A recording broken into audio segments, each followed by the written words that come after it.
కాంగ్రెస్ ప్రభుత్వం వచ్చిన నాటి నుంచి నేటి వరకు తెలుగులో ఒక సామెత ఉంటుంది. వెనక లొల్లి పెట్టకూడతాం, తర్వాత బంద్ చేయండి, లొల్లి పెట్టకూడదు ప్లీజ్. తెలుగులో సామెత ఉంటుంది, పాడిందే పాటరా పాచిపండ్ల దాసరి అని. ఒకటే రాగము, ఒకటే పాట, ఒకటే మాట కాంగ్రెస్ ప్రభుత్వం వచ్చిన నాటి నుంచి నేటి వరకు. ముఖ్యమంత్రి రేవంత్ రెడ్డి నుంచి మొదలు పెడితే రాష్ట్రంలో ఉండే ప్రతి కాంగ్రెసు నాయకుడు ఒక ఎజెండా ప్రకారం గోబెల్స్ వారసుల్లాగా ఒకటే ప్రచారం, ఒకటే సొల్లు పురాణం. 15 నెలలుగా అరిగిపోయిన గ్రామ్ఫోన్ రికార్డు లాగా. ఏంటిది అది? ఒక ఆయన దివాలా తీసిన తెలంగాణ అంటాడు, ఇంకో ఆయన నాశనం అయిపోయిన తెలంగాణ అంటాడు. ఇక ముఖ్యమంత్రి అయితే ఇంతకంటే దివాలా కోరు ముఖ్యమంత్రి బహుశా భారతదేశంలో ఎవరు ఉండరు. నా రాష్ట్రం అనారోగ్యం పాలైపోయింది, నా రాష్ట్రానికి క్యాన్సర్ వచ్చింది, ఒక క్యాన్సర్ రోగిలా ఉన్నది అని దివాలా కోరు మాటలు మాట్లాడిన భావదారిద్రపు ముఖ్యమంత్రి బహుశా భారతదేశ చరిత్రలో ఎవరు లేరు, రేవంత్ రెడ్డి గారు తప్ప. కానీ ఇవాళ అదే రేవంత్ రెడ్డి గారి మూతి మీద తన్నినట్టు, అదే రేవంత్ రెడ్డి గారి చెంప చెల్లుమనేటట్టు, అదే రేవంత్ రెడ్డి సొల్లు పురాణం అంతా తప్పు అంటూ ఆయన సొంత క్యాబినెట్లోని సహచరుడు, ఈ రాష్ట్ర ఉప ముఖ్యమంత్రి బట్టి విక్రమార్క గారు, రాష్ట్ర ఆర్థిక శాఖ మంత్రి గారు ఫిబ్రవరి 17 నాడు ఒక సమగ్ర సవివరమైన నివేదికను వారు విడుదల చేసినారు. ఇది మా కవిత్వం కాదు, బీఆర్ఎస్ పార్టీ యొక్క సొంత నివేదిక కాదు, రాష్ట్ర ప్రభుత్వం సాధికారంగా విడుదల చేసిన నివేదిక. Telangana state statistical abstract atlas అని కూడా అంటారు. దాన్ని ఫిబ్రవరి 17 నాడు, మరి కేసీఆర్ గారి జన్మదిన కానుక అనుకున్నారేమో కానీ, వారు విడుదల చేసి ఇందులో ముఖ్యమంత్రి మూతి మీద తన్నేటట్టు కొన్ని వాస్తవాలు చెప్పినారు. ఇన్ని రోజులు ముఖ్యమంత్రి మాట్లాడిన చిల్లర మాటలు, బజారు భాష, ముఖ్యమంత్రి చెప్పిన పచ్చి అబద్ధాలు, ఇవన్నిటినీ కూడా తిప్పికొడుతూ సమగ్రమైన సవివరమైన నివేదికను విడుదల చేసి వాస్తవాలు అంగీకరించినందుకు నేను ఈ ప్రెస్ మీట్ ద్వారా గౌరవ ఉప ముఖ్యమంత్రి బట్టి విక్రమార్క గారికి ధన్యవాదాలు తెలియజేస్తా ఉన్నా. ముఖ్యమంత్రి గారు కూడా నిన్న రంకెలు వేసినారు. ఎక్కడ పోతే అక్కడ రంకెలు వేయడం, అచ్చోసిన ఆంబోతులాగా నోరేసుకొని వాగడం ఆయనకు అలవాటు. ఆయన ముఖ్యమంత్రి అయినాక కూడా ఆయన పద్ధతి మారతలేదు. వారికి కూడా నేను విజ్ఞప్తి చేస్తా ఉన్నా ముఖ్యమంత్రి గారికి, దయచేసి మీరు సొల్లు మాట్లాడే ముందు, నోరు తెరిచే ముందు మీ సహచరుడు, మీ మంత్రివర్గ సహచరుడు సెక్రటేరియట్లో ఆయన విడుదల చేసిన ఈ నివేదికను ఒకసారి చదవండి. పోనీ చదివే తీరిక, ఓపిక తమరికి లేకపోతే మీ పక్కన పెట్టుకున్న అడ్వైజర్లు ఉన్నారు కదా, 5గురో 6గురో, వాళ్ళతో చెప్పించుకోండి. కనీసం ఒక రిపోర్ట్ తెప్పించుకొని నేను ఏముందో చదువుకోండి. చదువుకోకుండా వాగితే మీతో పాటు రాష్ట్ర పరువు కూడా గంగలో కలుస్తున్నది. ముఖ్యమంత్రి గారికి నేను ఇంకొక విజ్ఞప్తి కూడా చేస్తా ఉన్నా. మీరు ఆ మధ్యలో ఒక మాట అన్నారు, లంకె బిందెలు ఉంటాయనుకొని వచ్చినా లంకె బిందెలు లేవని. లంకె బిందెలు ఉన్నాయి, ఎక్కడున్నాయో కూడా అడ్రస్ చెప్తా, రాసుకో, ఒక పెన్ను పేపర్ పట్టుకొని కూర్చో. ఈ స్టాటిస్టికల్ అబ్స్ట్రాక్ట్ అనేది ఏదైతుందో ప్రభుత్వం ఎంత దౌర్భాగ్య ప్రభుత్వం ఇదంటే, ఇది వాస్తవాలు చెప్పింది, వాస్తవాలను బయటపెట్టింది అని మేము చెప్పంగానే వెంటనే మరుక్షణమే దీన్ని తీసేసినారు, తొలగించినారు. ఎక్కడికి వెళ్ళి వెబ్సైట్లోకి వెళ్ళి వెంటనే డిలీట్ చేసినారు. ఎందుకంటే వాస్తవాలు బయటకు వచ్చినాయి, ఎందుకంటే చదవకుండా రిలీజ్ చేసినారు. చేసినాక అరే అందులో మొత్తం కేసీఆర్ను పొగుడుతున్నదా అని ఎవరో చెప్పినట్టున్నారు చదివిన వాళ్ళు, చెప్పగానే వెంటనే డిలీట్ చేసినారు. అందుకే నేను మా మీడియా మిత్రులను కూడా అడుగుతా ఉన్నా, నేను ఈ రిపోర్ట్ నివేదిక మీ అందరికీ ఇస్తాను, మా సోషల్ మీడియాలో నేను కూడా పెడతాను. ఇది మా నివేదిక కాదు, ప్రభుత్వం. అందుకని మేము డౌన్లోడ్ చేసి పెట్టుకున్నాం. ఎందుకన్నా మంచిది, దౌర్భాగ్యులు తీసేస్తారని తెలుసు కాబట్టి పెట్టుకున్నాము, మీకు అందజేస్తాను. ఇందులో ఏముందో చెప్పే ప్రయత్నం నేను మీకు చేస్తాను. ఇందులో ఎంత స్పష్టంగా చెప్పినారంటే, ఇన్ని రోజులు కాంగ్రెస్ చేసిన ప్రచారం చిల్లర ప్రచారం, రాజకీయాల్లో లాభం కోసం చేసిన ప్రచారం అబద్ధం, పచ్చి అసత్యం అనే మాట ఇదే నివేదిక ధృవీకరించింది. ఈ నివేదికలో స్పష్టంగా చెప్పారు, రాష్ట్ర తలసరి ఆదాయం 2014లో 10వ స్థానంలో ఉంది భారతదేశంలో మన రాష్ట్రం. రాష్ట్రం ఏర్పడ్డ నాడు, తెలంగాణను మాకు కాంగ్రెస్ అప్పచెప్పిన నాడు, ఆనాడు 10వ స్థానంలో తలసరి ఆదాయంలో ఉన్న మన తెలంగాణ ఈ నివేదిక ప్రకారం ఇవాళ నంబర్ 1 స్థానంలో ఉంది. మేము ఇచ్చిపోయినాడు 2022-23లో వీళ్ళకి అప్పచెప్పిపోయినాడు, నంబర్ 1 స్థానంలో ఉంది అని చెప్పి ఇదే నివేదిక చాలా స్పష్టంగా కుండబద్దలు కొట్టింది. నంబర్ 1. నంబర్ 2, ఇదే నివేదికలో ఇంకో మాట ఏం చెప్పారంటే, ఆనాడు 2014-15లో దేశ సగటు 86,000 ఉంటే తలసరి ఆదాయం. ఆనాడు మాకు అప్పచెప్పినాడు కాంగ్రెసు మన తలసరి ఆదాయం 1,24,000. కానీ ఈరోజు ఎంత పెరిగింది అనడానికి కూడా ఇదిగో ఇక్కడ ఇదే నివేదికలో కుండబద్దలు కొట్టారు.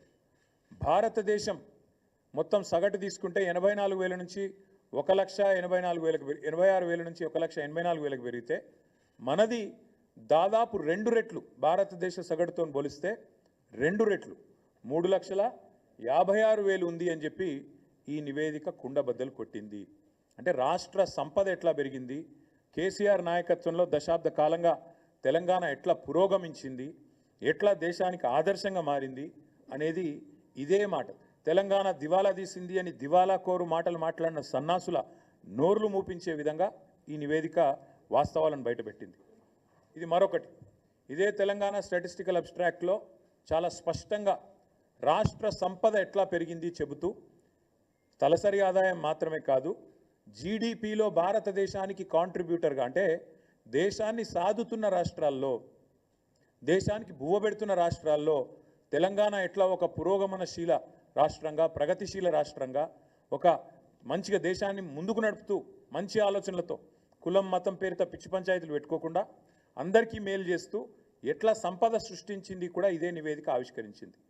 2013-14లో ఆనాడు భారతదేశంలో 4% జీడిపికి తెలంగాణ నుంచి దోహదపడుతుంటే ఇక్కడి రాష్ట్ర ఆర్థిక వ్యవస్థ కేసీఆర్ గారు పదవి విరమణ చేసే నాటికి అది పెరిగి 5.1% అయ్యింది అనే మాట కూడా ఇదే నివేదిక స్పష్టంగా చెప్పింది. అంటే జీడిపిలో భారతదేశంలో మొత్తం 100% ఉంటుంది. జీడిపి అంటే 100, ఆ 100లో 5.1% మన తెలంగాణ నుంచి వస్తుంది. కానీ ఇక్కడ ఇంపార్టెంట్ పాయింట్ ఏంటంటే తెలంగాణ జనాభా భారతదేశంలో 2.8, కానీ మనం ఈ దేశానికి అందజేస్తున్నది జీడిపిలో సంపద సృష్టిస్తున్నది 5.1.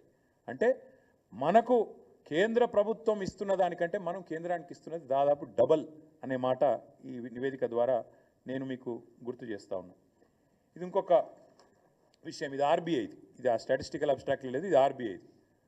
కేసీఆర్ నాయకత్వంలో 10 ఏళ్లలో స్టేట్ ఓన్డ్ ట్యాక్స్ రెవెన్యూస్లో భారతదేశంలోనే 84% సొంత ఆదాయ వనరులతో, కేంద్రం మీద ఆధారపడకుండా, ఇతరుల ముందు చేయి జాపకుండా సొంత ఆదాయ వనరులతో అగ్రభాగాన నెంబర్ 1గా నిలబడ్డది తెలంగాణ అని ఆర్బీఐ. ఇది మా కవిత్వం కాదు.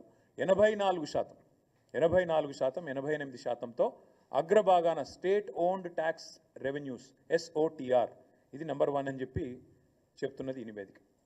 అట్లాగే ఇంకొక మాట కూడా ఈ నివేదిక చూపెడుతున్నది.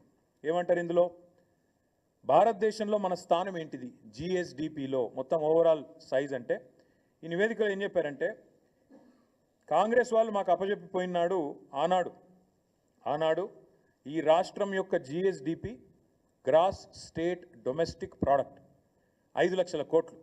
కానీ ఈరోజు బట్టి విక్రమార్క గారు విడుదల చేసిన ఈ నివేదిక ప్రకారం ఈ రాష్ట్రం యొక్క GSDP 10 ఏళ్లలో కేసీఆర్ గారు 5 లక్షల కోట్ల నుంచి 15 లక్షల కోట్లకు పెంచారు అని ఈ నివేదికనే రేవంత్ రెడ్డి చెంప మీద చెల్లుమని కొడుతూ నివేదిక ఇచ్చింది. ఇది ఇక్కడ చాలా ఇంపార్టెంట్ స్లైడ్. ఇది ఇలా చూడండి మీరు, మనకంటే పైన ఎవరున్నారంటే మనకంటే చాలా భూభాగంలో జనాభాలో పెద్దదైన మహారాష్ట్ర, తమిళనాడు, ఉత్తరప్రదేశ్, కర్ణాటక, పశ్చిమ బెంగాల్, రాజస్థాన్, ఈ 6 తర్వాత తెలంగాణ.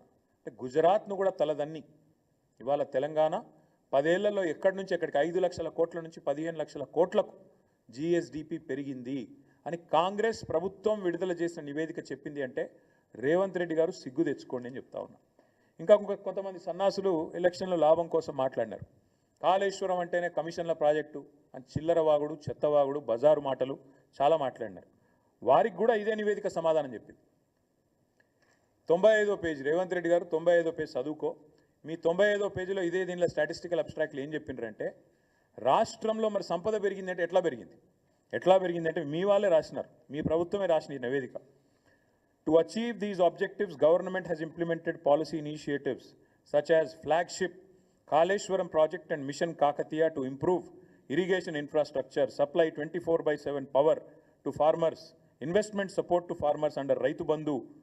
అందువల్ల సంపద పెరిగింది అంటూ కాళేశ్వరాన్ని ప్రస్తుతిస్తూ స్తుతిస్తూ అద్భుతమైన ప్రాజెక్ట్ అని చెబుతూ తెలంగాణ స్టాటిస్టికల్ అబ్స్ట్రాక్ట్లో కనీసం పాప రాసిన అధికారులను నిజాలు చెప్పారు.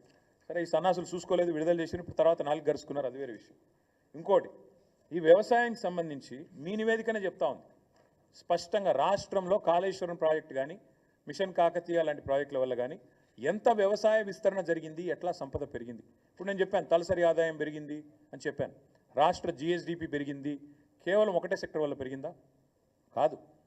ఈ రాష్ట్ర ఆదాయము వ్యవసాయ విస్తరణ ఆదాయం పెరిగింది, సంపద పెరిగింది అంటే ఇవాళ మీరు మాకు అప్పజెప్పినాడు దాదాపు 34 లక్షల ఎకరాల్లో ఆనాడు పంటలు పండేది, 68 లక్షల, మొత్తం నేను చెప్పేది వరి, 68 లక్షల టన్నులు ఆనాడు ఉత్పత్తి అయ్యేది మీరు అప్పజెప్పినాడు. మేము దిగిపోయే నాడు మరి మొత్తం చూసినట్టయితే ఓన్లీ వరి నేను చెప్పేది, మిగతా పంటలు కాదు, 1,18,00,000 ఎకరాల్లో సాగైతున్నది, 2,60,00,000 టన్నులు ధాన్యం పండుతున్నది, వరి ధాన్యం. అంటే ఎక్కడ మీరు అప్పజెప్పినాడు 34 లక్షల ఎకరాలు, ఎక్కడ 1,18,00,000 ఎకరాలు, ఎక్కడ 68 లక్షల టన్నులు, ఎక్కడ 2,60,00,000 టన్నులు.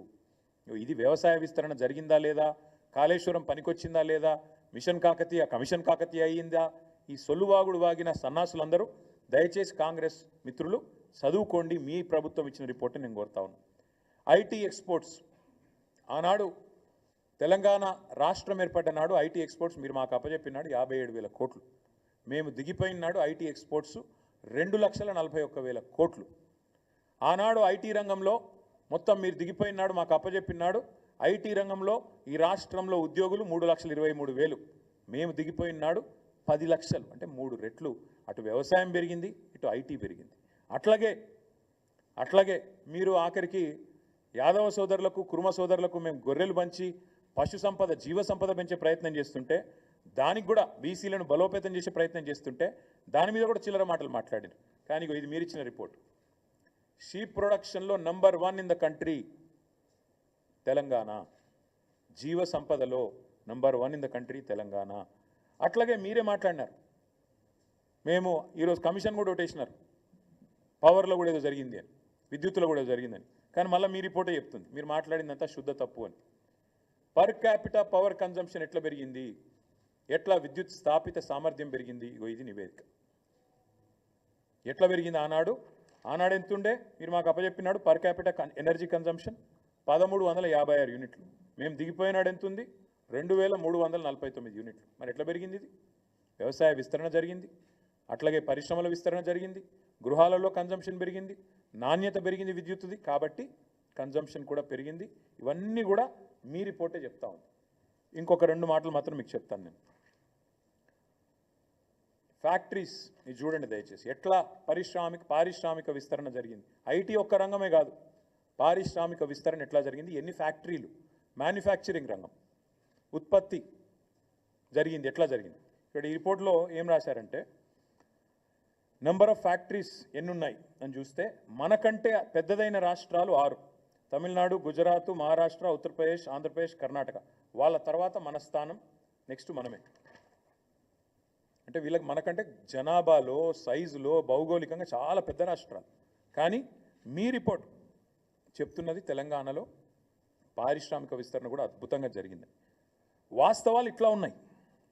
అంటే దేశ జనాభాలో 2.8% ఉన్న తెలంగాణ 5.1% సంపద ఈ దేశానికి అందిస్తున్నది, ఇది వాస్తవం. GSDPలో గ్రోత్లో తెలంగాణ భారతదేశంలో నెంబర్ 1, ఇది వాస్తవం. సంపద సృష్టించడంలో తెలంగాణ ప్రభుత్వం కేసీఆర్ నాయకత్వంలో అద్భుతంగా పనిచేసింది, ఇది వాస్తవం. 10 ఏళ్లలో కొత్తగా దాదాపు 80 లక్షల ఎకరాలు సాగులోకి వచ్చినాయి, ఇది వాస్తవం. మీ రిపోర్టే చెప్తున్నది.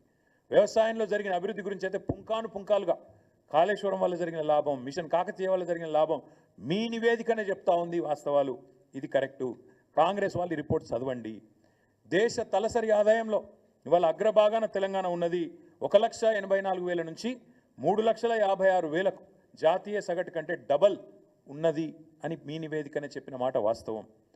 మోదీ గారు తలకిందులు తపస్సు చేసినా, రాహుల్ గాంధీ గారు మరొక 100 జోడో యాత్రలు చేసినా ఇది సాధించలేరు అనేది కూడా వాస్తవం. అట్లాగే తెలంగాణలో గత 10 సంవత్సరాలుగా కేసీఆర్ గారు అకుంఠిత దీక్షతో, మొక్కవోని పట్టుదలతో ఒక అభివృద్ధి యజ్ఞం చేసినారు, ఇది కూడా వాస్తవం అని మీ నివేదికనే చెప్తా ఉంది. అట్లాగే 2014-15లో 5 లక్షల కోట్లున్న రాష్ట్ర సంపద ఇవాళ 15 లక్షల కోట్లయిందని మీ నివేదికనే కుండబద్దలు కొడుతున్నది. ఇది కూడా వాస్తవం. 10 ఏళ్ల కిందట ధాన్యం ఉత్పత్తి 68 లక్షల టన్నులుంటే ఈరోజు 2.60 లక్షల కోట్లు అంటే 260 లక్షల టన్నులుగా పెరిగింది అని మీ నివేదికనే చెప్తున్నది. ఇది వాస్తవం. పాల ఉత్పత్తి అది కూడా మీ నివేదికనే చెప్తున్నది. 42 లక్షల టన్నుల నుంచి 57 లక్షలు పెరిగిందనేది కూడా మీ నివేదికనే చెప్తా ఉన్నది. మాంసం ఉత్పత్తి 5 లక్షల టన్నుల నుంచి 10 లక్షల టన్నులు డబల్ అయింది. అది మీ నివేదికనే చెప్తుంది. గొర్రెల ఉత్పత్తిలో జీవ సంపదలో నెంబర్ 1 భారతదేశంలో తెలంగాణ. అది మీ నివేదికనే చెప్తున్నది. ఇన్లాండ్ ఫిషరీస్లో భారతదేశంలో నెంబర్ 1 తెలంగాణ. అది కూడా మీ నివేదికనే చెప్తా ఉన్నది. ఇట్లా అన్ని రంగాలలో సర్వతోముఖాభివృద్ధి సాధించింది తెలంగాణ. ఇది వాస్తవం. ఇంకా ఒక మాటలో చెప్పాలి అంటే accidental chief minister Revanth Reddy గారు అడ్డిమారి గుడిదెబ్బలు అయినవు. ఇప్పటికైనా ఈ సొల్లు బంజి. ఇప్పటికైనా తెల్లారలేస్తే కేసీఆర్ని తిట్టుడు, రంకలేసుడు, బూతులు మాట్లాడుడు, దివాలా కోరు మాటలు మాట్లాడుడు, తెలంగాణను శపించుడు, తెలంగాణను తెల్లారలేస్తే దూషించుడు బంజే అని చెప్తా ఉన్నాం. నేను ఊరికేనే అనట్లేదు, ఏదో దుగ్ధతో మాట్లాడట్లేదు. తెలంగాణను ఎవరు తిట్టినా, తెలంగాణను ఎవరు దూషించినా, తెలంగాణను ఎవరు కించపరిచినా ఇదే పద్ధతిలో జవాబిస్తాం. ఎందుకంటే నువ్వు సిగ్గులేనోడివి కాబట్టి, మూర్ఖుడు కాబట్టే తెలంగాణను ఒక క్యాన్సర్ రోగితో పోల్చినావు. తెలంగాణ ఒక వ్యాధిగ్రస్తమైన రాష్ట్రంగా మాట్లాడినావు. అందుకే నేను అంటున్నాను, నువ్వు మూర్ఖుడివి, చదువుకో. నీ సొంత సహచరుడు, నీ ఉప ముఖ్యమంత్రి, నీ డెప్యూటీ ఇచ్చిన నివేదిక చదువుకో, సిగ్గు తెచ్చుకో, బుద్ధి తెచ్చుకో అని చెప్తా ఉన్నా. ఇంకొక మాట కూడా నేను చెప్తా ఉన్నా. మరి మేమేమో ఇంత పని చేసినాం, నువ్వేం పని చేసినావు ఈ సంవత్సరానికి? అది కూడా చెప్తా. ఏం చేసినావంటే ఈ సంవత్సరంలో ఈ సన్నాసి చేసిన పని, ఇది కూడా వాళ్ళ నివేదికనే, మాది కాదు. ఈ సన్నాసి చేసిన పని ఆయన ఉప ముఖ్యమంత్రి గారే బయటపెట్టారు. మేము దిగిపోయే నాడున్న రేషన్ కార్డుల సంఖ్య 89,97,000 అంటే దగ్గర దగ్గర 90 లక్షలు. 89,97,000 అని ఆయనే చెప్పిండు మేము దిగిపోయినాడు. మరి కొత్తగా వీళ్ళు ఏమని ఇచ్చిండ్రా? యాజ్ ఆన్ ఆయన చెప్పిన లెక్క 31/8/2024, ఇంకా తర్వాత ఎన్ని కట్ చేసిరో తెలియదు, దాదాపు 1,00,000 కార్డులు తొలగించినామని చెప్పిండు ఆయన. కొత్త ఇయ్యలే, ఉన్నాయి కట్ చేసిరు. ఇది నేను చెప్పలే, నిన్న బట్టి విక్రమార్కి ఇచ్చిన రిపోర్ట్ ఇది. ఈ సన్నాసి చేసిన పరిస్థితి ఏంటంటే 1,00,000 రేషన్ కార్డు, 1,00,000 పైచీలకు రేషన్ కార్డులు తొలగించిండు. ఇంకొక మాట చెప్తున్నా, తొలగించడమే కాదు, ఇవాళ పేపర్లలో వార్తలు ఎంత కిరాతకం అంటే, వీళ్ళు చెప్పే ఎంత దిక్కుమాలిన మాటలు అంటే, ముఖ్యమంత్రి అనేటోడు ఇన్ని పచ్చి అబద్ధాలు చెప్తాడని ప్రపంచంలో ఎవరు అనుకోరు. ఇదే ముఖ్యమంత్రి చెప్పిన అబద్ధాలను కూడా బట్టి విక్రమార్క గారు ఎండగట్టి ఉతికి ఆరేసినారు. ముఖ్యమంత్రి ఎక్కడ పోతే అక్కడ వాగుతున్నాడు. ఏమని? అప్పులకు మిత్తిలకే నెలకు 6,500 కడుతున్నా అని చెప్పిండు. ఇది వాళ్ళ రిపోర్ట్. ఇది కూడా ఆ రిపోర్ట్లకి వెళ్ళి నేను కోట్ చేస్తున్నా. మీకు ఈ కాపీ మొత్తం ఇస్తా. నేను చెప్పింది ఏది తప్పైనా ఏ శిక్షకైనా సిద్ధం. ఇది వాళ్ళ రిపోర్ట్. ఇందులో ఏం రాసిండ్రు?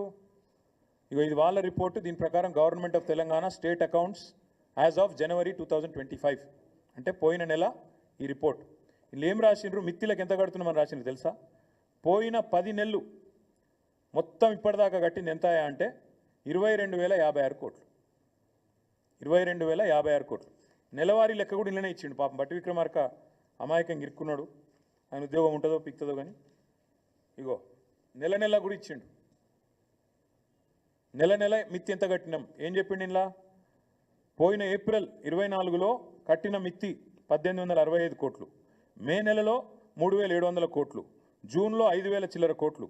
ఇట్లా ఓవరాల్గా మన్నించాలి, ఏప్రిల్లో 1,865, మేలో 1,864, జూన్లో 2,200, జూలైలో 2,200, ఆగస్టులో 2,304 కోట్లు, సెప్టెంబర్లో 2,689 కోట్లు, అక్టోబర్లో 1,965, నవంబర్లో 1,928, డిసెంబర్లో 2,475, జనవరిలో 2,499, మొత్తం కలిపి 10 నెలలకు గాను కట్టింది పోయిన ఏప్రిల్ నుంచి మొన్న జనవరి దాకా 22,000 కోట్లు. అంటే నెలకు 2,200 కోట్లు. మరి 6,500 కోట్లు అని చెప్పిన బోగస్ ముఖ్యమంత్రి సిగ్గు లేకుండా నెలకు 4,300 కోట్లు అదనంగా కడుతున్నా అంటే ఏడబోతున్నాయి అవన్నీ?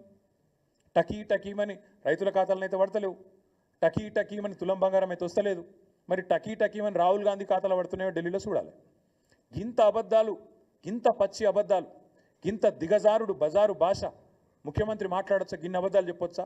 మిత్తి 6,500 కోట్లు అని ముఖ్యమంత్రి చెప్తాడు, లేదు 2,200 కోట్లు అని ఉప ముఖ్యమంత్రి గారు విడుదల చేసిన నివేదిక చెప్తా ఉంది. ఇది వీళ్ళ వాస్తవ రూపం. ఇంకా దారుణం ఇదొకటి. ఇంకా దారుణమైన విషయం చెప్తాను. వీళ్ళు ఎట్లా చెప్తారంటే ఏదో మిత్తులు బాగా అయిపోయినాయి, రాష్ట్రం అప్పుల పాలైందని దిక్కుమాలిన మాటలు మాట్లాడతారు. మాకు వాళ్ళు అప్పచెప్పిపోయినాడు, ఇది ఇది ఇది ఇది వాళ్ళ గ్రాఫ్, ఇది కూడా నాది కాదు. మాకు వాళ్ళు అప్పచెప్పిపోయినాడు మిత్తిల విషయంలో, మిత్తిలు as percentage of interest as percentage of SOTR, అంటే రాష్ట్ర ఆదాయం ఎంత, దానిలో మిత్తిల శాతం ఎంత. మాకు అప్పచెప్పినాడు 2014లో రాష్ట్ర ఆదాయంలో మిత్తిల శాతం 21.64%. మేము వాళ్ళకు తిరిగి అప్పచెప్పినాడు కేవలం 17.19%. మరి ఇటు మిత్తిలు పెరిగినాయి అంటున్నావు, మరి రాష్ట్ర ఆదాయం పెరిగింది చెప్పవు. ఆ రోజు మీరు మాకు అప్పచెప్పినాడు మిత్తిలు రాష్ట్ర ఆదాయంలో 21%, 21.64%. మళ్ళీ మేము మీకు తిరిగి అప్పచెప్పినాడు 17.19%. ఇది చెప్పవెందుకు? ఈ గణాంకాలు చెప్తే కదా, నువ్వు చెప్పపోయినా నిజాలు. అంటే రాష్ట్రాన్ని అద్భుతంగా మీకు అప్పచెప్పినాం, మరి మీరేం చేస్తున్నారు? కేసీఆర్ చెప్పింది నిజం చేస్తున్నారు. ఢిల్లీ పార్టీలకు తెలంగాణను పరిపాలించుడు చేత కాదు అని తేలిపోయింది. కాబట్టే ఇది పేపర్లో వార్త ఈరోజు. ఇది ఈరోజు వార్త, ఈరోజు పేపర్లో వచ్చిన వార్త ఇది. రాష్ట్ర ఆర్థిక పరిస్థితి గరిష్టానికి, ఆర్థిక లోటు గరిష్టానికి వీకింది, సన్నాసులకు పరిపాలన చేత అయితే లేదు. మేము చేసింది ఏందో ఇప్పుడు నీ ప్రభుత్వమే చెప్పింది, నేను చెప్పలేదు, నా కవిత్వం కాదు. ఈరోజు ఈ దివాలాకోరు కాంగ్రెస్ నమ్మిన పాపానికి, వీళ్ళ అసమర్థ పాలనలో తెలంగాణ చేతికి చిప్పొచ్చే పరిస్థితి ఉన్నది. ఎందుకు అంటే జనవరి నెలాఖరు వరకు, అంటే మొన్న పోయిన నెలాఖరు వరకు రెవెన్యూ ఆదాయం వీళ్ళు 1,23,000 కోట్ల ఆదాయం ఆర్జించినారు. కానీ ఖర్చు పెట్టింది లక్ష కాదు, 1,23,815 కోట్లు వీళ్ళు సంపాదించినారు. ఖర్చు చేసింది మాత్రం 1,49,866 కోట్లు. అంటే రాబడి కంటే ఖర్చు 26,000 కోట్లు ఎక్కువ. ఏడబోతున్నాయి ఈ పైసలన్నీ? కొత్త స్కీమ్ చాలు చేయలే, ఒక్క మనిషికి కొత్త రూపాయి ఇయ్యలే. నువ్వు మహిళలకు 2,500 అన్నావు, 2 రూపాయలు ఇయ్యలే. తులం బంగారం అన్నావు, మన్ను కూడా లేదు. రైతు బంధు వెయ్యవు, రైతు రుణమాఫీ చెయ్యవు, స్కూటీలు అంటావు ఇయ్యవు, ముసలోళ్ళకు పెన్షన్లు 4,000 చేస్తానో ఇయ్యవు. మరి ఎందుకు ఖర్చు పెరిగింది? ఎందుకు నువ్వు రాబడి కంటే ఖర్చు పెంచినావు చెప్పగలుగుతావా? అసలు ఎందుకు అప్పు చేస్తున్నావు? ఇవాళ మీకు మిగులు బడ్జెట్తో రాష్ట్రాన్ని అప్పచెప్తే నువ్వేం చేస్తున్నావు? ఒక సంవత్సరంలో 1,41,000 కోట్లు అప్పు చేసినావు నువ్వు. ఈ నీ రేవంత్ రెడ్డి చేతగాంతనం, కాంగ్రెస్ పార్టీ అసమర్థత ఇవాళ రాష్ట్రానికి ఆశనిపాతంలాగా పరిణమించింది. ఎందుకంటున్నా ఈ మాట? నీ తుగ్లక్ నిర్ణయాలు, హైడ్రా పేరిట మొత్తం రియల్ ఎస్టేట్ రంగాన్ని దెబ్బగొట్టినావు, నాశనం చేసి కుప్పగూర్చే పరిస్థితి తెచ్చినావు. నీ దిక్కుమాలిన విధానాల వల్ల ఇవాళ స్టాంప్స్ రిజిస్ట్రేషన్ మరి 18,000 కోట్లు అంచనా వేస్తే ఇప్పటిదాకా వచ్చింది కేవలం 5,821 కోట్లు రిజిస్ట్రేషన్లు తగ్గినాయి. ఇది వాస్తవం. నువ్వు ఒప్పుకున్నా ఒప్పుకోకపోయినా నీ ఆదాయం పెరుగుతుండొచ్చు, నీ ఆస్తులు పెరుగుతుండొచ్చు, కానీ రియల్ ఎస్టేట్ రంగానికి నువ్వు పొడిచిన వెన్నుపోటు వల్ల, నీ దిక్కుమాలిన హైడ్రా వల్ల ఇవాళ రియల్ ఎస్టేట్ వాళ్ళు కూడా ఆత్మహత్యలు చేసుకునే పరిస్థితి వచ్చింది. వేణుగోపాల్ రెడ్డి అని మొన్న తమ్ముడు ఆత్మహత్య చేసుకున్నాడు. నీకు రాజకీయపరమైన కక్షల సెటిల్మెంట్ తెలుసు తప్ప రాష్ట్రాన్ని ఎట్లా ఆర్థికంగా బాగు చేయాలన్న సోయి నీకు లేదు. అందుకే కేసీఆర్ ఆనవాళ్ళను చెరిపేసే కుట్రలో వ్యవసాయాన్ని సాగు దెబ్బగొట్టినావు. మేడిగడ్డ రిపేర్ చేయకుండా 15 నెలలు ఎండబెట్టడం వల్ల వాళ్ళు ఏం జరుగుతున్నది? భూగర్భ జలాలు అడుగంటిపోయి వ్యవసాయం సంక్షోభంలో పడి చివరి మల్లకు కాళేశ్వరం నీళ్లు చివరి మల్ల ఎక్కడైతే ఉత్తమ్ కుమార్ రెడ్డి నియోజకవర్గంలో అందుతాయో అక్కడ మొత్తం ఎండిపోయే పరిస్థితి ఉన్నది. ఈరోజు కోదాడలో, హుజూర్నగర్లో, సూర్యాపేటలో, తుంగతుర్తిలో పంటలు ఎండిపోయే పరిస్థితి. ఇవాళ మీరు కాళేశ్వరం ఎండబెట్టడం వల్ల, కేసీఆర్ మీద కోపంతో మేడిగడ్డ రిపేర్ చేయకపోవడం వల్ల అదొక వైపు. అట్లాగే మేము 10 ఏళ్ళు పకడ్బందీ ప్రణాళికతో అవినీతి లేకుండా రాష్ట్ర ఖజానాను ప్రతి ఏటా సంపదను పెంచుతూ, మధ్యలో కరోనా వచ్చినా, డిమానిటైజేషన్ వచ్చినా, కేంద్రం అసలు సహకరించకపోయినా మేము సంపద సృష్టించినాం, రాష్ట్రానికి తలసరి ఆదాయం పెంచినాం. నువ్వేం చేసినావు? ఈ ఒకటే సంవత్సరంలో సావు దెబ్బ కొట్టి అన్ని రంగాలను కూడా నీ చేతగాంతనంతో ధ్వంసం చేసినావు. మీరేం ఎస్టిమేట్ చేసినారు? 1,65,000 కోట్ల ఆదాయం వస్తుందని మీరు అంచనా వేసినారు. కానీ ఇప్పటికి వచ్చింది ఎంత? 1.12 lakhs, అంటే కేవలం 68% వచ్చింది. మిగతాది రాలే. మిగతాది ఎంత వస్తుందో రేపు బడ్జెట్లో చెప్తావు. నేను ఎందుకు చెప్తా ఉన్నా ఈ మాట అంటే, ఇవాళ ఇది రాష్ట్రానికి ఇవాళ పేపర్లో ఆర్థిక లోటు గరిష్టానికి అని రాసింది. రాష్ట్రానికి ఆర్థిక లోటు రాలే, ఇది రేవంత్ వల్ల వచ్చిన తలపోటు. రాష్ట్రానికి ఉత్తగానే రాలే ఆర్థిక లోటు. రేవంత్ రెడ్డి వల్ల, చేతగాని అసమర్థ ప్రభుత్వం వల్ల, వీళ్ళ అవినీతి విధానాల వల్ల, బావమరుదులకు అమృత్ పంచడం, అమృత్ స్కామ్ చేసి బావమరిదికి అప్పచెప్పడం, ఆర్ఆర్ ట్యాక్స్ పేరు మీద రియల్ ఎస్టేట్ నడ్డి విరవడం, ఒక్కొక్క స్క్వేర్ ఫీట్కి 150 రూపాయలు వసూలు చేస్తుండ్రు ఇవాళ బిల్డింగ్ పర్మిషన్. ఇట్లాంటి దిక్కుమాలిన విధానాల వల్ల, అప్పులు చేయడం వల్ల, కొత్తగా సంపద సృష్టించే తెలివి లేకపోవడం వల్ల ఇవాళ తెలంగాణ దివాలా తీసిన రాష్ట్రం కాదు, ఒక దివ్యమైన రాష్ట్రాన్ని దివాలా తీసేటట్టు చేస్తున్నది కాంగ్రెస్ ప్రభుత్వం, కాంగ్రెస్ వ్యవసాయ విధానం. నిన్న కోదండరెడ్డి గారు మాట్లాడతారు, మేడిగడ్డ రిపేర్ చేయరు, కాళేశ్వరం బాగా చేసే ఆలోచన లేదు, రైతులకు నీళ్ళు ఇచ్చే తెలివి లేదు, కానీ బోర్లు వేసుకొని నష్టపోవద్దు, అనవసరంగా పంటలు వేసుకోవద్దు. మరి సపరేట్ క్రాప్ హాలిడే ప్రకటించమని చెప్పండి, మాకు రైతు బంధు ఇచ్చే ఉద్దేశం లేదు, క్రాప్ హాలిడే ప్రకటించుకోండి అని చెప్పండి. ఇంత సిగ్గుమాలిన దిక్కుమాలిన ప్రభుత్వం ఆఖరికి ఎట్లా ఉందంటే, ఇక నెక్స్ట్ కర్ణాటకలో వాళ్ళ మంత్రి ఒక ఆయన అన్నాడు మొన్న, ఏమైందా గ్యారంటీలు మరి మహిళలకు పైసలు ఇచ్చిన మొదలుపెట్టి ఏమైందంటే ఆయన అన్న మాటకి ఇది, గ్యారంటీలు ఏమన్నా జీతమా, మేము మీకు ఇచ్చుడే ఎక్కువ బిచ్చం అన్నట్టు. మళ్ళీ వీళ్ళు కూడా తొందరగా ఈ డైలాగులు వస్తాయి ఇళ్ళ నోట్లకి వెళ్ళి కూడా.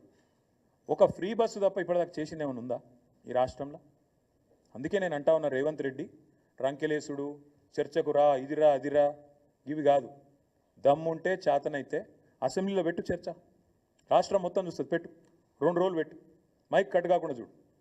దమ్ముంటే నీకు స్పీకర్ను నువ్వు డిక్టేట్ చేసి స్పీకర్కు కనుసైగల ద్వారా శాసించి ప్రతిపక్షం గొంతులు నొక్కుడు కాదు. దమ్ముంటే 38 మంది సభ్యులు మేమున్నాం, దమ్ముంటే మా సంఖ్యకు సరిపడే విధంగా మాకు టైమింగ్, అక్కడ అసెంబ్లీలో 4 కోట్ల ప్రజల ముందు నీ బట్టలు ఇప్పుతాం, అక్కడనో ఇక్కడనో చర్చ కాదు, బహిరంగంగా అసెంబ్లీ సమావేశాల్లోనే నీ బట్టలు ఇప్పుతాం. ఇది మా సవాల్ నీకు. ఇప్పుడు నేను చెప్పిన ఏది తప్పు అని చెప్పినా నేను ఏ శిక్ష కంటే ఆ శిక్షకు సిద్ధం. ఎందుకంటే మీ ఆర్థిక మంత్రి గారు చెప్తా ఉన్నారు వాస్తవాలు. ఇప్పటికైనా రేవంత్ రెడ్డి గారు బుద్ధి తెచ్చుకొని, సిగ్గు తెచ్చుకొని ఇకనైనా పద్ధతిగా మాట్లాడాలి, రాష్ట్రాన్ని దూషించవద్దని కోరుతూ మళ్ళొక్కసారి మీ అందరికీ కూడా ధన్యవాదాలు.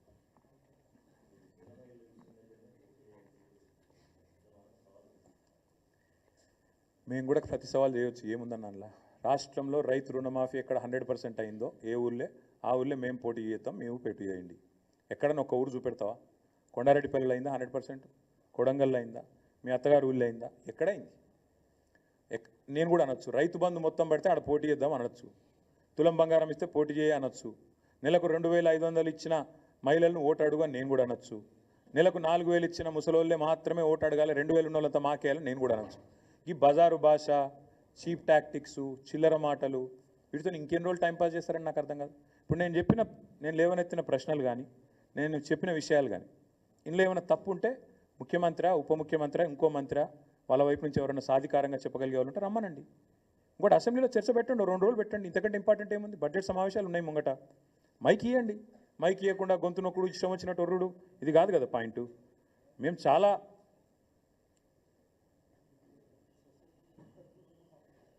మీ దగ్గర ఒక సొసైటీలో ఒక రుణమాఫీ కూడా కాలేదని చెప్తా ఉన్నారు హర్ష గారు. ఇంకా చాలా ఉన్నాయి అట్లా ఎగ్జాంపుల్స్. నేను చెప్పేది ఒకటే, ముఖ్యమంత్రి గారు నిన్న ఆడపోయి 1 కోటి మంది మహిళల్ని కోటీశ్వరులు చేస్తాను, ఎంతమంది కోటీశ్వరులను చేసినా వాళ్ళని ఓట్లాడు చూస్తా, నేను కూడా ఎంతమంది మహిళలు ఓట్లు వేస్తారో నేను కూడా చూస్తాను. నీకు కోటీశ్వరులు కాదు, నువ్వు కనీసం వాళ్ళను రేపటి రోజున ఉన్నదంతా గుంజుకోపోతే చాలు, వాళ్ళ మెడల పుస్తల తాడు గుంజుకోపోతే చాలు. నువ్వు ఇప్పటికే స్టార్టర్లు ఎత్తుకపోతున్నావు, మీటర్లు ఎత్తుకపోతున్నావు, రేపు పుస్తల తాడు కూడా గుంజుకోపోతావు. ఇవన్నీ ప్రజలకు తెలుసు.